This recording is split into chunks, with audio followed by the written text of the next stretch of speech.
Welcome to the Hustle and Flow podcast, a platform we use to explore varying perspectives and opinion through candid conversation. We chat about philosophy, business, and all things life. I'm Shaun the Hustle. And I'm Les the Flow. Let's go. All right, guys. Today we have a guest joining us, and his name is Alexx Hermánn. Alexx is a Sydney-based music composer and movie director. He started his musical training on the piano at the age of 6 and studied classical piano at the Conservatorium of Cuneo in Italy. In 2019, he released his first album, Ethereal, and has since released 2 more, collaborating with international artists Nick Broadhurst and Priscilla. He is also the director of a Netflix feature film, My Honor Was Loyalty, a story of a committed German soldier who, in the midst of the chaos and horror of World War II, fights a private internal battle with his own conscience. So, with that, I welcome you today, Alexx. Thanks for joining us, man. Thanks for having me, guys. Nice to talk with you. No, it's a pleasure to have you here. So, Alexx, we've heard a little bit about you from Les, but what we would really love is for you to share, more about you and where you've come from, your journey up to this point, and really how you've evolved over time, and go back as far as you'd like to go. We'd love to know how you've come to be Alexx Hermánn, who sits in front of us today.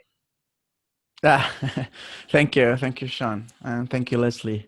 So, well, I go by the name of Alexx Hermánn, which is not my real name. Alexx Hermánn is actually my second and third name. I have first name, which is top secret. And my family name is Pepe from Italy. So my father is Italian and my mother is she's mixed from Chile and Argentina. So that is why I have these South American traces on my face. And from the side of my father, back maybe 4 or 5 generations, I have Japanese background. So we have this young girl that escaped the war, and she moved to South America as well. And pretty much that's pretty much what's the background of my family and where I come from. So yes, I started to playing the piano when I was 6 years old. It was my mother's idea. She was the one who wanted me to be in music. And when I asked her why, a few years ago, I asked her how come she had this idea. And she said that we used to go to church. So I come from a very, very religious family. So we used to go to church every Sunday, and usually in Christian churches, I would say more like evangelical churches, Mormon churches, there are lots of pianos in rooms because people sing a lot hymns before starting a meeting or something. And my mother told me that every time there was a piano open, because they're closed, but when I was 5, 6 years old, when the piano was open, I always want to go and play. So she thought that I was like prompt and to music, and she saw that I was really enjoying hitting the piano, pam pam pam. So she put me in piano lessons, and I started in a very, very small private music school, which I still remember. And I remember that when I soon got there, the teacher told me, "Hey, Alessandro, that's the name." He say, "What do you want to play?" And I say, "I want to play the drums." I want to play the drum. I want to be a drummer, And I remember my mother say, "No, he wants to play the piano." So okay, didn't have much of a choice at that age, I guess. And so I started to play the piano, and somehow it got very pleasing to just playing practice every day. I found that I still remember now those first lessons in which I had to use my hands together and coordinate the hands together. And it was very pleasing, very satisfying when a piece was done. Like I have to study this new song, practice, and then the song was ready, was done. And that feeling really kept me going. Like I want to learn more. And my mother also was very smart. She I mean, I'm not sure if I want to use this word. She forced me to play every day an hour. So like it was a must. I have to play 1 hour a day. And if I wanted to go out, play with my friends, or if I want snacks or something, I needed to play the piano for an hour. So I did it like, yeah, it's routine. It wasn't something that I felt forced. It was just a routine. And my mother was very nice with me. She was very, very apprehensive. And then I continued that for the first year of music. And I won a small scholarship because I was doing well.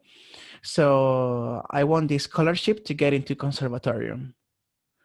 So I was about 7 that I started Conservatorium in Italy. And it was totally different music. It was classical. We're talking about Mozart, Bach, Chopin. And I started with Mozart, of course. And it was a very interesting journey to see how each artist was unique and having their style. And I was finding out while growing up these different styles of music. And I really loved it. So my journey into music was since I was small. I'm the only one who does music in my family. Like doing genealogy, we didn't find any musician like back to 5, 6 generation as far as we got. And I'm the only one who does music. And that's also makes me feel like this is something important that I'm doing for the family. So pretty much that's all the origins for my music journey. Yeah. Am I speaking too much? No, not at all. Not at all.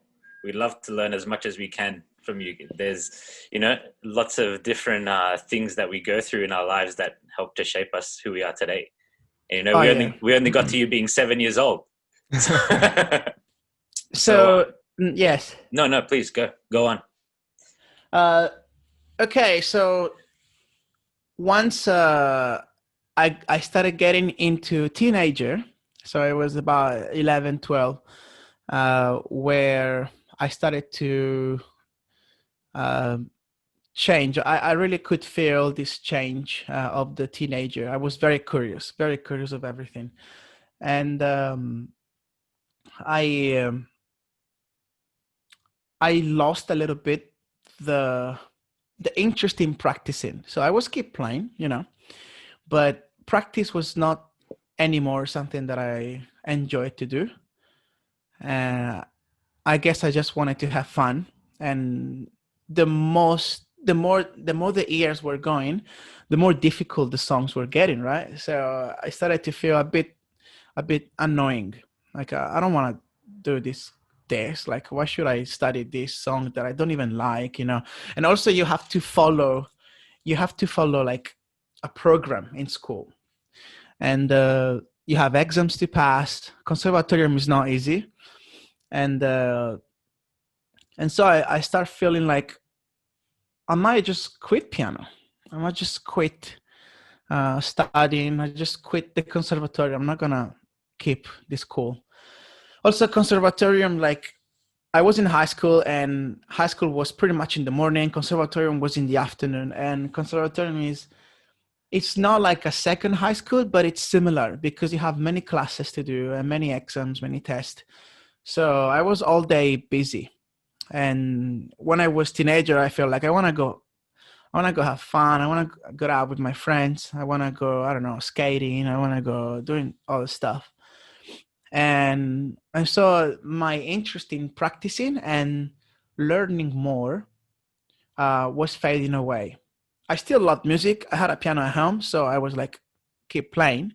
But it was always the music that I know, or even sometimes I was just playing covers from pop songs, and it was not anymore the classical program that I was doing. And I remember that I was like having a really bad time, like even crying. I used to go to the toilets of the Conservatorium and just cry because I didn't want to do this anymore. And finally, I just decided to take a break.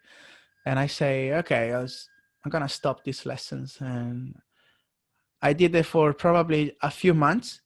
And apparently it was like very pleasant, like, oh, I don't have to do this anymore. So I felt like, okay. My mother was not very happy with it, but we took it as a break, just to make it easier. But that feeling, it was just something that I resisted probably for a few months, because I remember this like very, very clearly. I was 14 years old and I was watching this movie called Schindler's List. I don't know if you guys have watched that. And this movie is about the Holocaust for Jewish people. But there was one moment in which there was a scene. This soldier was playing the piano and he was playing Bach.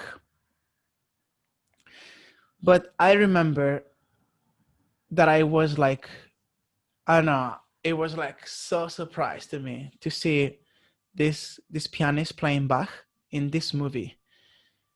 And it was just a few seconds. And I felt, I want to learn to play like this. And it was just so strong. And I went back to Conservatorium straight away.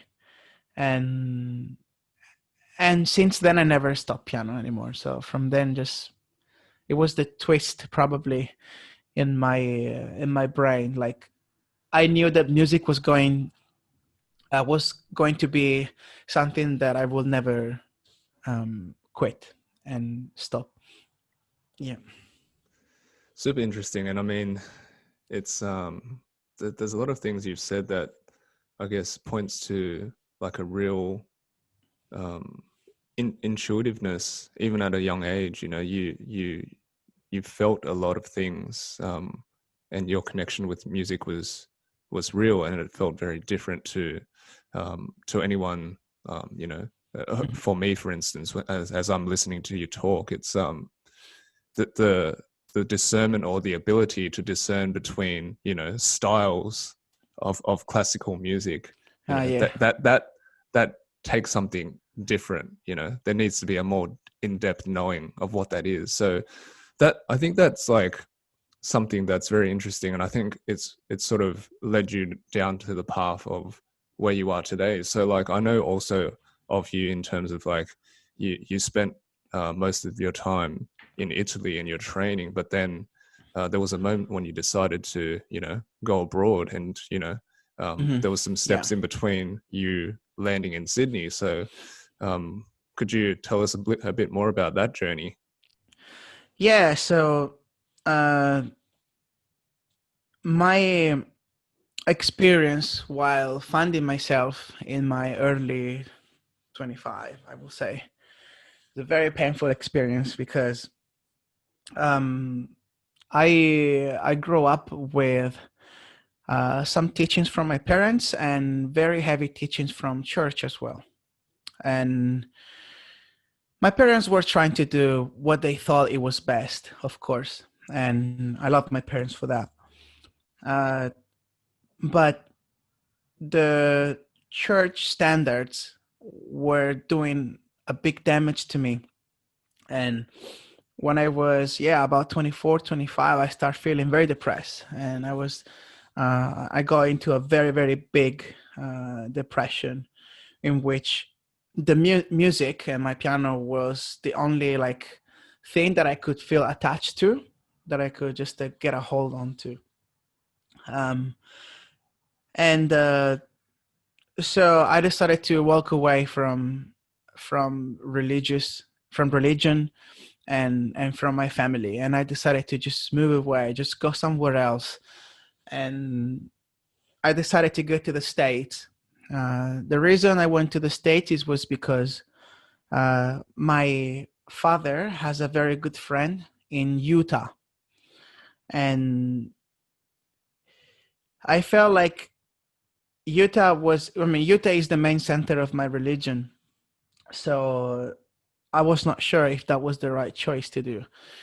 But I really wanted to travel, to go out of Italy and pursue and follow my dreams of music, my musical dreams. And so I decided to go to Utah anyway. So I went there and stayed there for 6 months, which in these 6 months for me was constantly trying to build like a network, trying to connect with people. And it was like probably the worst experience of my life. And I was feeling like completely lost. And it was like a moment in which every day was like, what am I doing? I was afraid. I was scared to go sleep because in my dreams I will like having like a very, very bad dreams. And in the day also, I just felt I was wasting my time. And it was like a really, really bad experience for me. So on a trigger, I'm gonna send that trigger warning. At one point, I just decided that it was time for me to just finish my life, and I planned everything to do it. And then at this point, the day came, and I just was ready, I will say. And suddenly I got so scared, like I couldn't believe what I was doing. And I think that was probably my survival instinct, but I felt terrified. So I went back home to the family that I was staying, and I say, please help me book a ticket for me because I didn't have any money. And I say, please send me home. Like, I need to get out of this place. And they really helped me a lot. But when I went home in Italy, one of my childhood friends was in Melbourne at the time. And he knew that I was doing not very good. And he asked me, what are you doing back in Italy? Like, why don't you come to Australia and you can stay at my place for a few months? You can just calm down. I can find a job for you. So he was very, very nice. And to me, like, for someone who lives in Europe, Australia is like super far away, and it's like completely on the other side of the planet. So it's like, it takes a while to say, yeah, I'm going to Australia. No? But I decided to follow my friend, and I came to Australia, I came to Melbourne, and that was 4 years ago almost. So you can see this time of my life, it was like, I didn't have any solid foundation. I was like going here, going there. I wasn't feeling good at all. And I don't blame anyone for that. I probably just to say that I was raised in a way that probably wasn't the best for me. And I'm so happy now. I'm so glad that I got aware of that and I could walk away. And I had also the support of some friends. And now I found myself here, so far from home, doing what I love.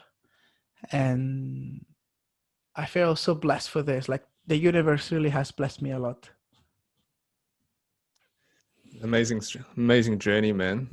And again, the level of awareness to understand what was for you and what wasn't for you, that's very intriguing to me. So like, I want to sort of go back to this difficult period that you had, a few years ago in Utah, when it started in Utah. And I guess contextually, and I think when we talk about these sorts of situations generally, and you hear about them all the time, many people, they sort of treat them as like a big wake up call for some, in some circumstances, and it teaches them something.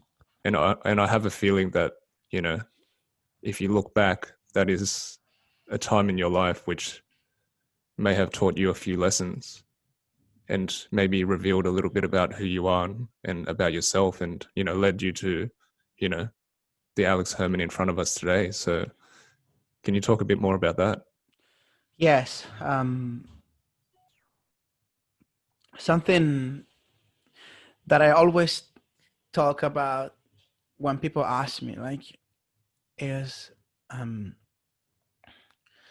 that I am very grateful for all this happening, all these things that happen, because thanks to all of those things, I could realize I could realize how my brain was working and reacting to events, to things that happen.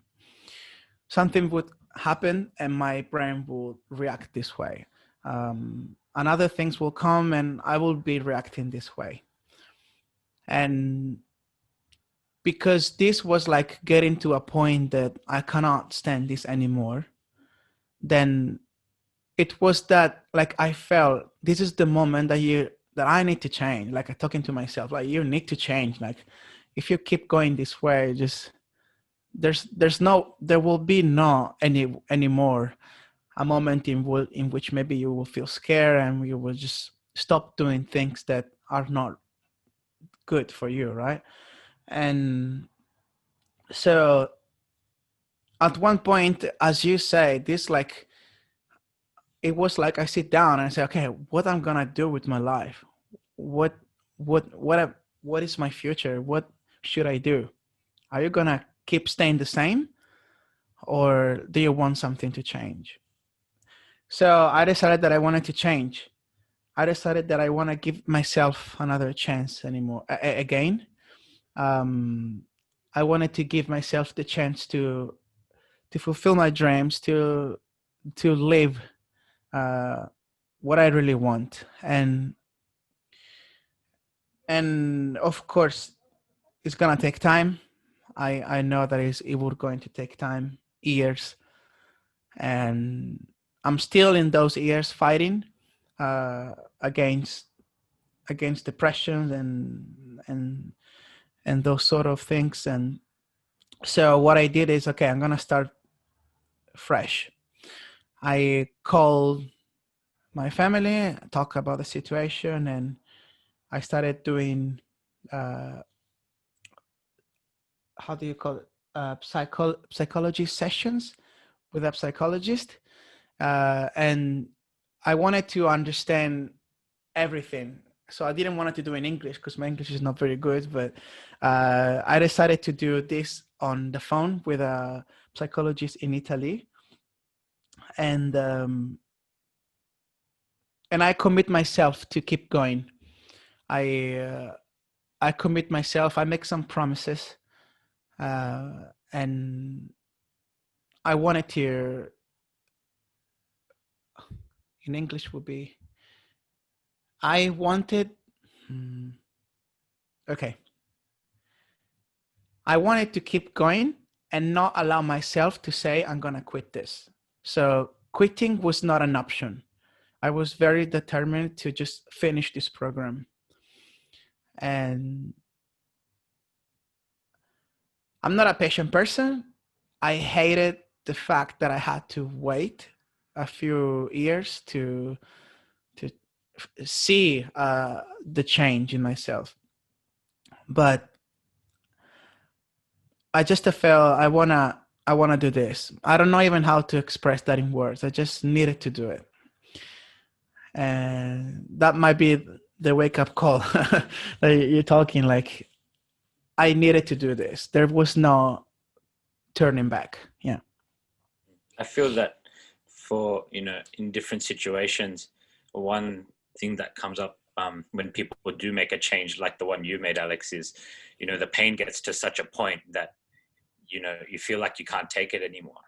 And people make different decisions, and you chose to, to change and to try and fulfill your dreams. You took a very positive path, but when the pain gets too much, we want to change it. Somehow we want to change it, and we don't want to feel that pain anymore. And you chose to make a commitment. And I think one thing that's really interesting about that is that, a lot of commitment does come from a point where there's too much pain. Like something's at a point we don't want it to be that way anymore. And then, so we make a commitment to be different, to make that change. And you made that commitment, right? Yeah. And I want to say this for the people who might feel themselves in similar situations, is that while working on this program and this project to just to heal myself, it slowly became so clear that all of those painful moments was not real. And when like we fight depression, we understand that all of those painful thoughts that we have in our brain, that's all unreal. It's not real. Like depression makes a fake reality which you believe. And it's like, I don't know, imagine having glasses and they're very dirty, okay? But I put them on and I see everything is dirty. Like I can't see very well. And I believe that depression is similar. Like we take things and our brain make us think this happening because of this reason, of this is happening because you are terrible, or this is happening because the world hates you, or all of these things. And it's not real, it's not true. But people who has depression, or people who still feel depressed, they cannot see that it's a lie, that it's not real. And so many people say, oh, depressed people, they're always depressed, they're such a pain, or they're always sad, I can't stay with them,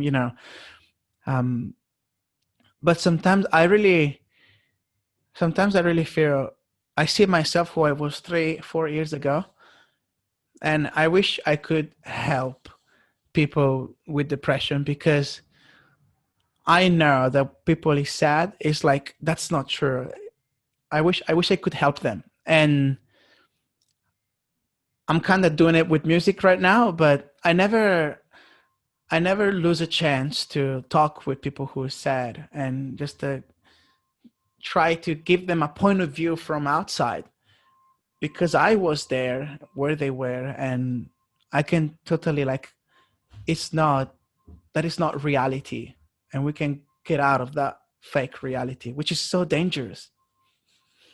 Yeah.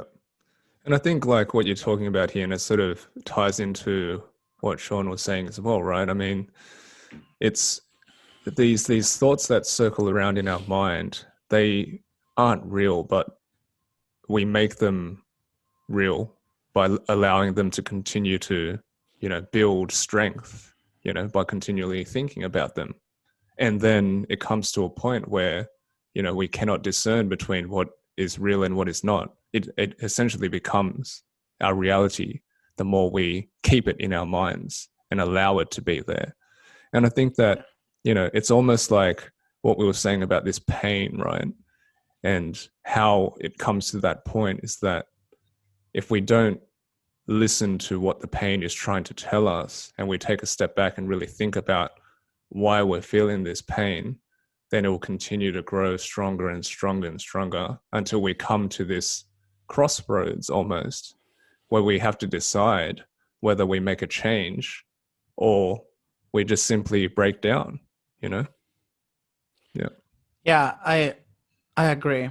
And I think that's something that we should teach to our kids as well, like to everybody. Just whenever something make us feel down, just to stop for a moment and think and analyze, like, why am I feeling this? What is causing this feeling? And these questions are such an important questions because that's the key of not allowing us to go even further in our depression. So I really agree with you, but like, people don't know.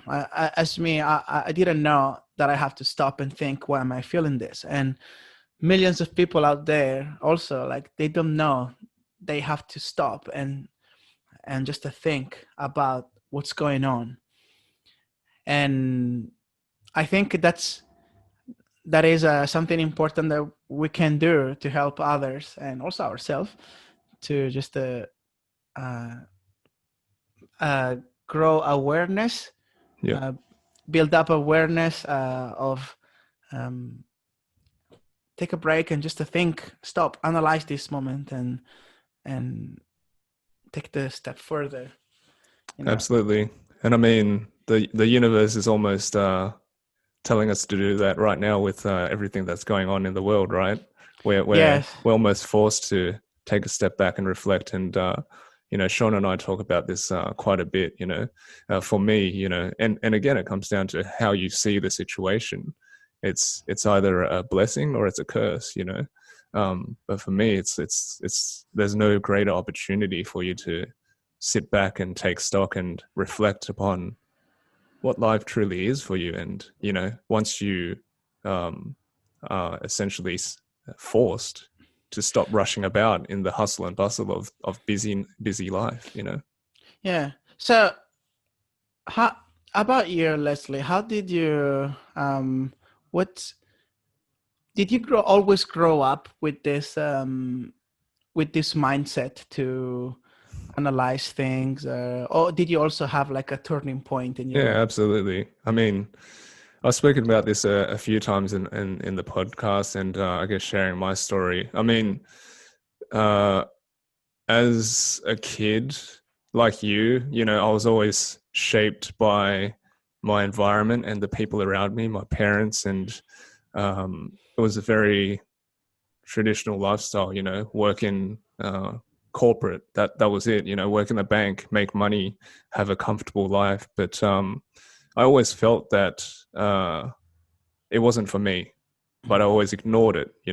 I would always ignore the fact that I felt something against what I was doing, but I would just say, once I get the next thing, hit the next goal, that's what's going to happen. I'll be fine. But in 2013, I had cancer, and that was my turning point. So that was the thing that sort of shook me up and said, "You better wake up.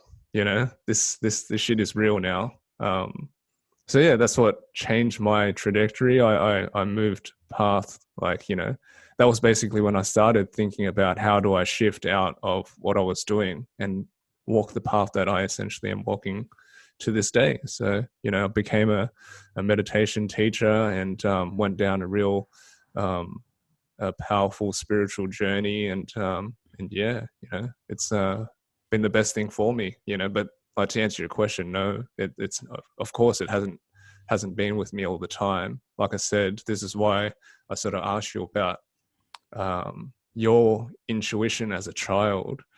I always had this sense that something was not right, or I was walking the wrong way, but I ignored it until I couldn't ignore it anymore, So, yeah. I see. And is that also for Shaun? No, I haven't always analyzed things. I think I used to let a lot of things swim around in my mind a lot, especially for a long time. And, learning the power of reflection is something that definitely changed everything for me. And that's when I started to analyze things and realize that it's our perceptions that color our reality. And that when we actually take the time to reflect, we can, as you said, analyze our thoughts and then start to realize that they are our own perceptions to situations that are happening from many different points of view. And we choose to take on one of those points of view or a couple of them, but there's many different ones that we can come to know if we take the time to reflect. And then based on that, we can really see the validity of those points of view and then choose ourselves which ones we want to take on. And that's where I feel our power comes from, is our ability to choose. You know, I think that's really our unique gift as humans, is we can assess things, we can take in, you know, a lot of different data, emotions, information, and then discern from it and choose what to do with it. We're not just purely instinctual, you know, and that choice really helps us to choose our reality as well, to choose how we perceive things, how we're going to perceive things, how we're going to respond to things, and then you know, attach meaning to things. I think that's where we're different. And you know, one thing that I really want to acknowledge and commend with you is that, you know, earlier you said that you're very grateful for all the things that happened to you, and that's from a shift in your perspective and the work you've clearly done. You know what I mean? Yeah. True. So I was thinking, I can say, like, Leslie and you, Shaun, like, since you come from, like, from what my eyes see, I can see that you come from not from Western cultures. So have you ever felt like your cultures was influencing your life to a point that actually you were not prompt to choose what to take or what to not? By these questions, I mean, usually, like, from Western culture, especially people who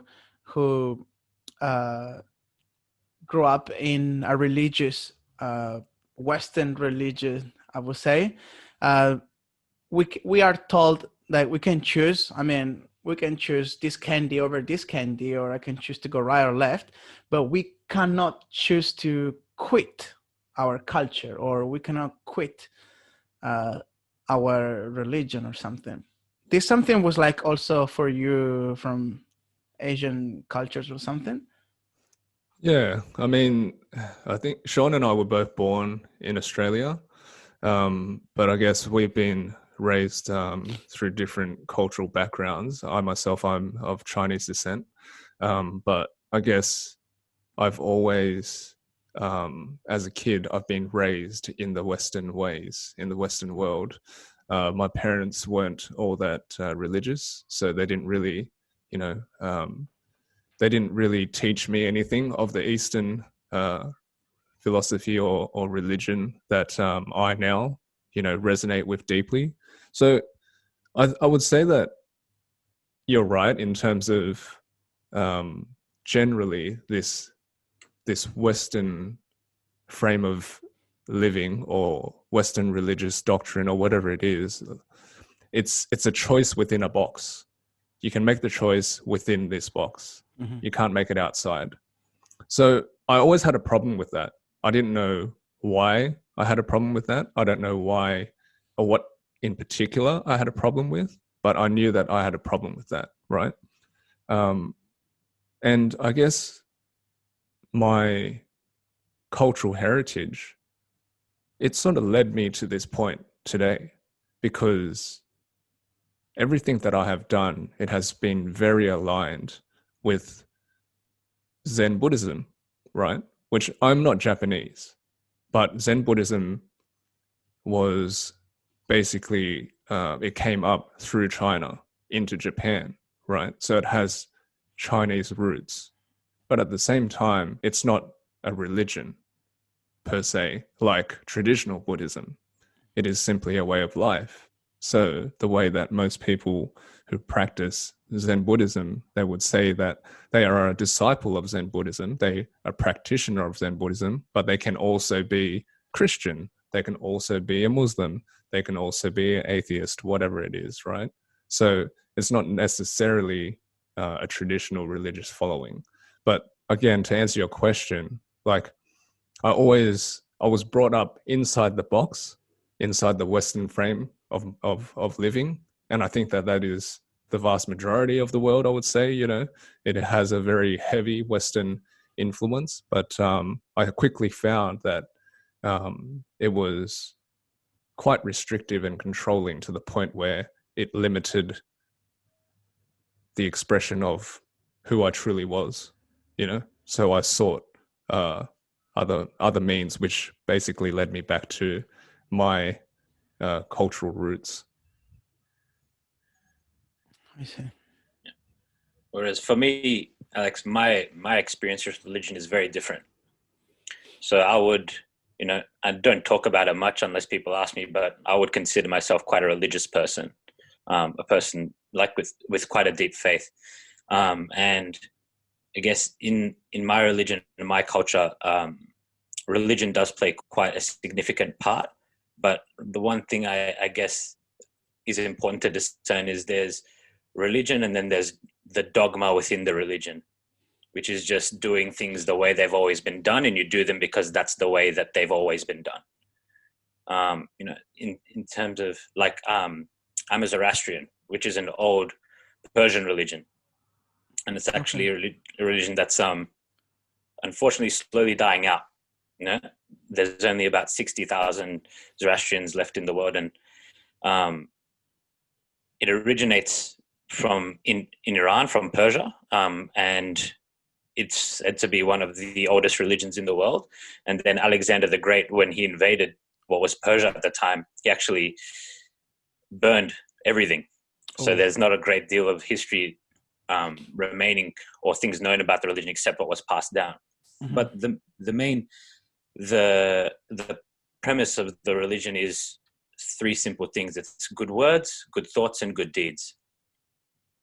And that's what the religion is based on, right? So for me, I guess it wasn't a very restrictive or prescriptive, framework from which to live by. I still try to live by those principles. And, you know, when you're a kid, you don't really, we're fed everything, right? Like our beliefs, our parents teach us things, and they're our frame of reference. They're the ones who provide for us and protect us and try to move us through life, right? So I don't think about it. But now that I've grown older, I realized, you know, I had a very fortunate upbringing and relationship with religion, because there wasn't anything that I was not made to do through my religion anyway, right? Mm-hmm. It's seen as a very liberal religion. And, you know, I see in many religions, there's certain things that, you know, come up in the religious community for Zoroastrians that, you know, a lot of Zoroastrians don't actually agree with. And it's people making, I guess, essentially like their agendas or things that were the way they were because of culture at a certain point in time that they've just carried forward. But as we all know, culture changes, society changes, right? Mm. But I've always had this deep belief that there is a higher power. And I think for me personally, I think there's a higher power, and whoever delivered the message is just different for different people, you know? Like there's Jesus who delivered it for the Christians, there's Zarathustra who delivered it for the Zoroastrians, there's Muhammad who delivered it for the Muslims, but there's these central themes and universal truths that run through most religions, right? And it's really how they're interpreted by us and what we choose to do with them. But my culture definitely had a massive impact on me in my childhood and my upbringing, but mine's been very positive.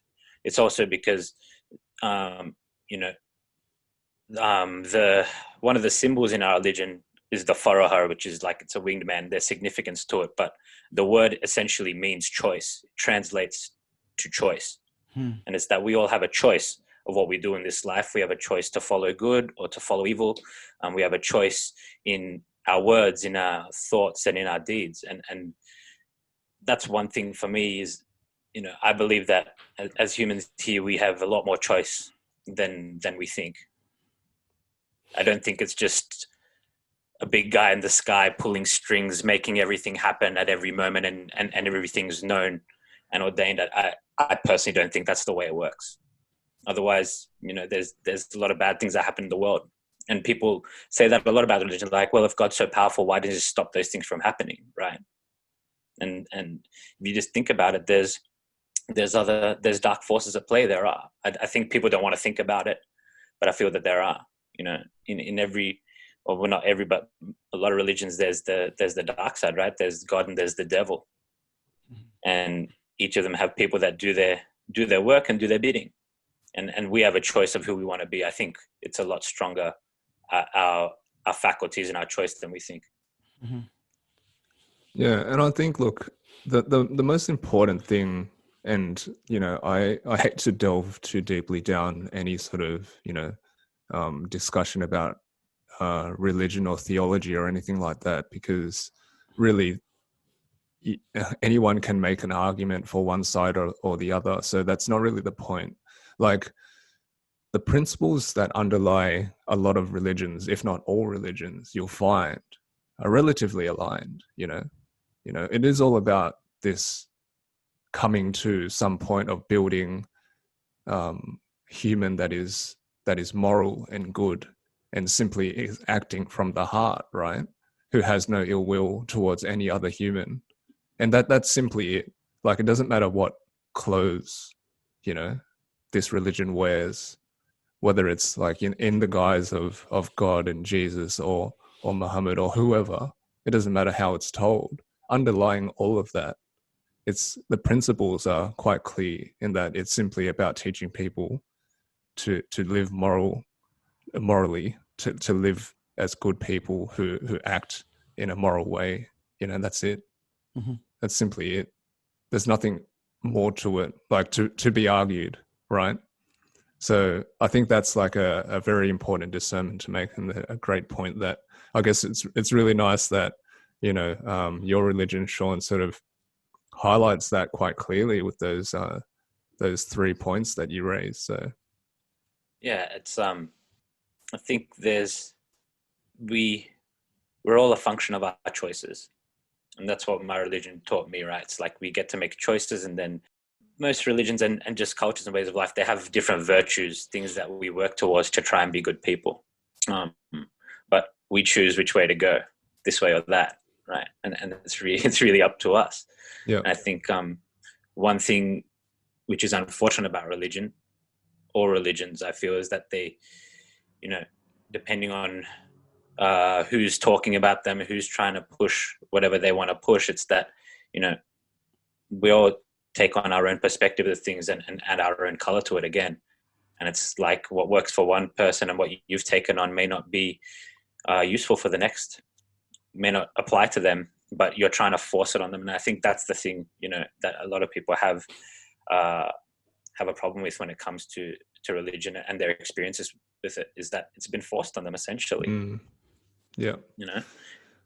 And I want to ask you, Alexx, about your experience with this, because obviously you've shared a little bit about your I guess religious indoctrination as a child and a teenager, and then breaking out of that to really follow essentially your heart and Mm-hmm. and express that through your music and your creativity and your art, right? I see you as more of an artist than anything else. I wouldn't pigeonhole you into being just a musician or just a pianist or whatever it is. So I want you to tell me about, the creation of the things that you've done, like, because we've mentioned that you've directed and produced a movie, as well as, releasing albums, and, talk to us about that. So like these recent, expressions of your art. So I always been into arts. My high school in Italy, the way the education is spelled is junior high school. It's for everybody the same. So it's the same for each kid they're all same classes and everything.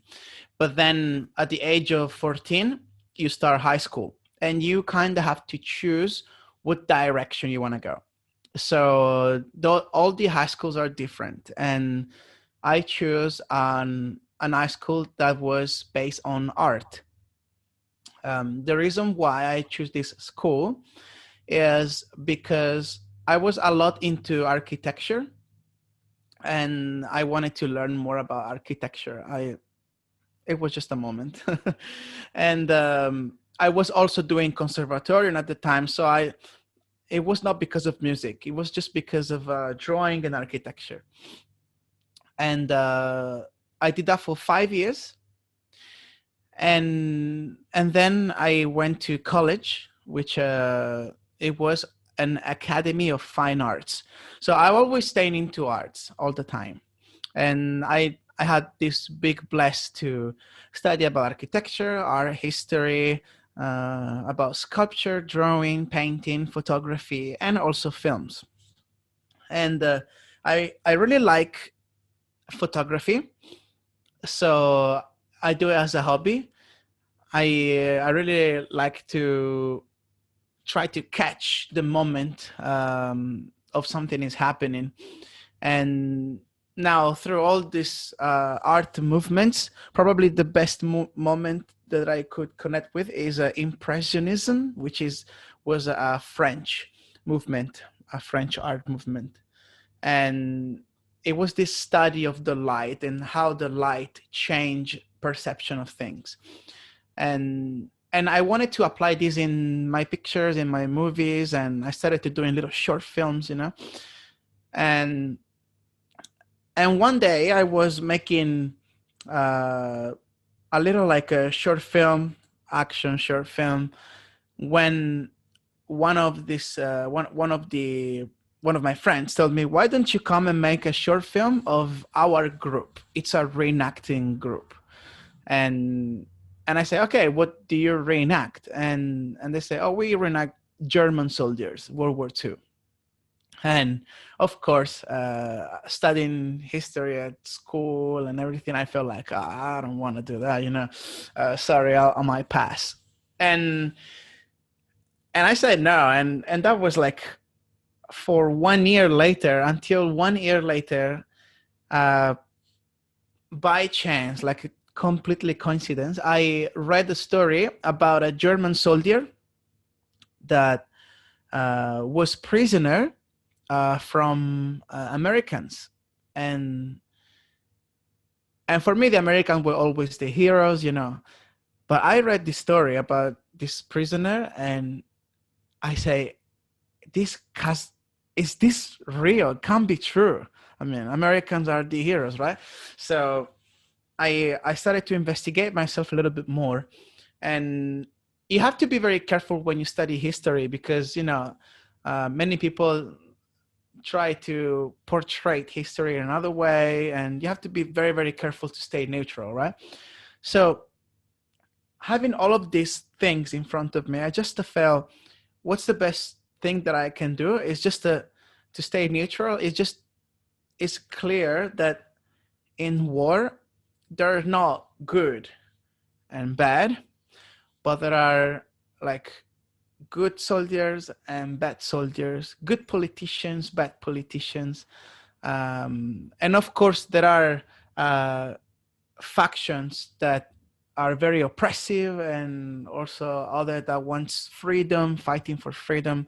So there are so many things, and that really helped me to think, okay, I don't want to think anymore about black and white, but I want to, it's so complex, like humanity. And that made me interested to tell my friend, can I make this story? Let's make a short film about this story. And they say, yeah, let's do it.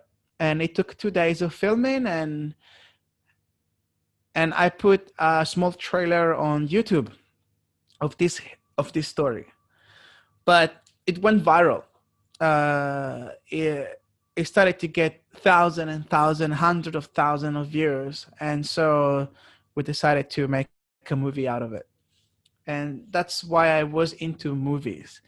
That's the reason. Now, interesting is, while making this movie, each scene, each time I was with the camera, each shot that I was doing, it was because of the music that I already had in mind for this scene.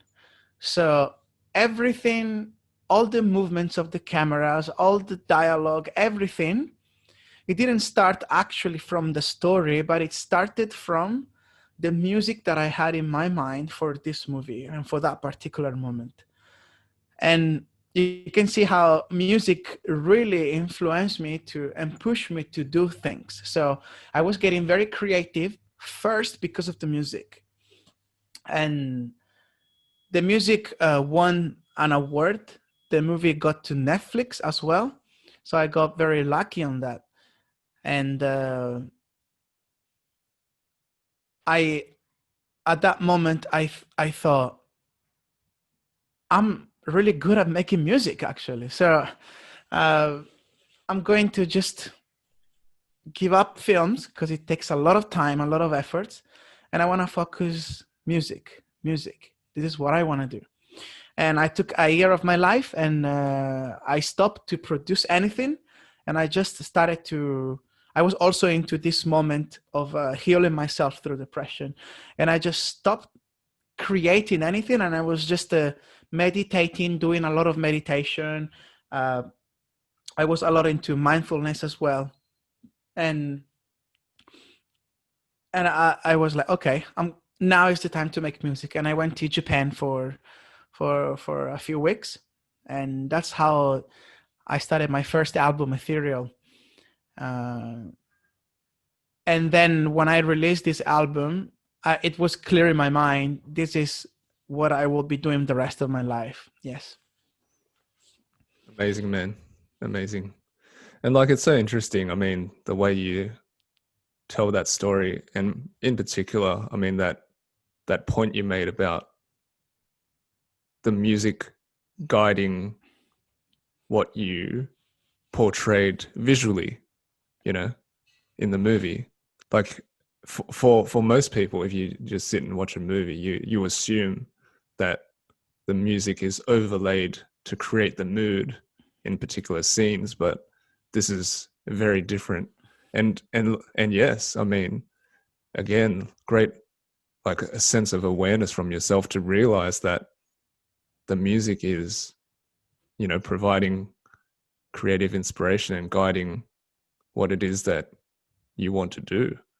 Which is wonderful, man. I mean, and like, talk to me about this. I'm going to take a little bit of a U-turn, but I know many people, like Shaun included, have enjoyed your work on the streets of Sydney, you know, busking on the streets of Sydney. So how did that come about? So that was, it was funny. I wanted to bask in the street just because I wanted to do it as an experiment. I wanted to put my music out in the street, but it wasn't totally my music. It was just a few songs. So whenever I go bask, I just go play those 3-4 songs and then take a break and then move another place and play those 3-4 songs. The reason why I wanted to bask is just because here in Sydney, I never saw so many buskers in my life in another city. I mean, I went to Paris. There were a few artists, but they were pretty much in one spot, you know? I mean, 1 or 2 spots around Paris. But in Sydney, I feel like there are buskers everywhere. That's pretty cool. And I wanna do it. I wanna try. I think also that was probably my ego, that I wanted to be in the attention as well. And I want to share my music and I want people to tell me, oh, you're so good, you know, something like that. And that's why I started busking. Probably I started busking for the wrong reasons, but it was very useful to me to understand the street and to understand how people behaves in the street. And it was a very good experience also for myself to realize that I was doing things more to finding validation from the people outside, and that also was very useful, because when I started realizing that my ego was very, very high, big, proud, I needed to take this and put it down, because that was not going to help in my business, in my career as a musician. This is not about receiving, but it's about giving. And I was totally into receiving. My mindset wasn't ready. And so it lasted maybe a couple months or maybe 3 months, and I stopped basking. It was like, nobody care about me. Nobody listened to me, and then it completely changed. Maybe 1 year later. I was not basking for a year. So I was working in a cafe, restaurants. I had a little job on an office, and then while working on myself, I felt I want to give myself another chance, and I'll start basking again. But this time was different. Was really different. It was more, I'm here to reach my goals. I'm here to give my music to people, and I set myself some limits. Like when I bask, don't focus on your money case, just focus on your music. Don't focus about my performance. I don't want to overreact to my movements just for people to give me money. I have all of these little rules in myself while basking, and that helped a lot, because first of all, like people, it's not that they listen more to my music, but they kind of appreciate it more. And also people text me on my social media, and they text me more often things like, thank you for sharing the music. I feel I was in a bad day, and I feel so much better after your music. Or people telling me that they find out my music and go to Spotify and listen to it, and they feel very relaxed, right? So that's so pleasing, even more than the $5 now on my money case. Like, it's much, much better playing and having these people talking to me and saying they appreciate so much the music that I created. So you see the difference between the... Man, I mean, what a powerful lesson, right? And this is something that applies in all walks of life, in all mediums of expression. It doesn't need to be music. It doesn't need to be anything in particular. It applies in everywhere. The difference between, doing something from a place of receiving versus giving, like there is nothing more there than just that. Like if there's anything that, and there's probably a perfect, place for us to slowly wind down this discussion and leave people with this point to think about. Are your actions coming from a place of wanting to receive or giving? Whatever it is that you do, whatever it is that you want to express out into the world, that there comes like a real, semblance of authenticity and just simply truth, just authentic expression through wanting to give back to whatever, and whoever is willing to listen, whoever is willing to see. Yeah. So I think we could wrap it there, but I'll throw it out to you guys if there's anything else you guys want to say before we, slowly wind down this discussion. Yeah, there's one thing I want to mention, just, flowing on from what you were discussing, Alex, and then just you, Les, which is, when you focus on giving rather than receiving, they work in tandem. When you give something, someone else receives it. And it's interesting that when you shifted your focus to giving, what people received was much different. And what you received back as well, Alex, was different. And you said it was so much better and worth more to you than, you know, the $5 in the case, the things that people shared with you and said to you. And I can tell you from my own experience. So, you know, Les got in touch with you about coming onto the podcast, and then when I went to your Instagram, I was like, wait, I know who this is. It's because I stopped on the street to listen to your music.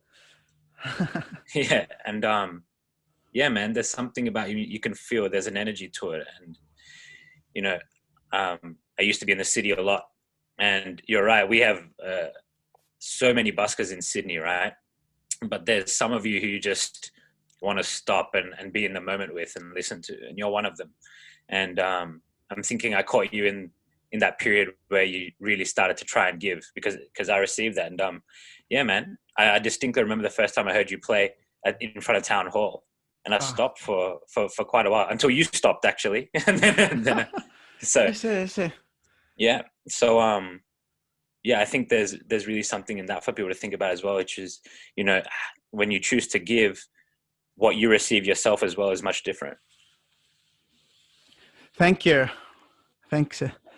Thank you, mate. Thank you. And again, thanks for joining us for this chat today. It was really nice to, you know, learn a bit more about who you are, where you've come from, and I guess, you know, the amazing journey that you've been on to come to this point, and super, you know, excited to see what's coming in the future. So yeah, if you want to tell the audience, Alex, where they can find you, and you know, anything you want to share with them. Thank you so much. First of all, thanks so much for having me. This is my second time that I joined someone for a podcast or for an interview. I don't have much of experience. I hope I didn't ruin the podcast. Mate, you did talking great. about here and there. No, but thanks so much. Really, I enjoy it. My music is pretty much everywhere. Spotify, Apple Music, and iTunes. There's also for free on SoundCloud and on YouTube. And you know, people sometimes ask me, what can I do to support you? And some people think it's always something about money, you know, maybe people want to just to donate and something.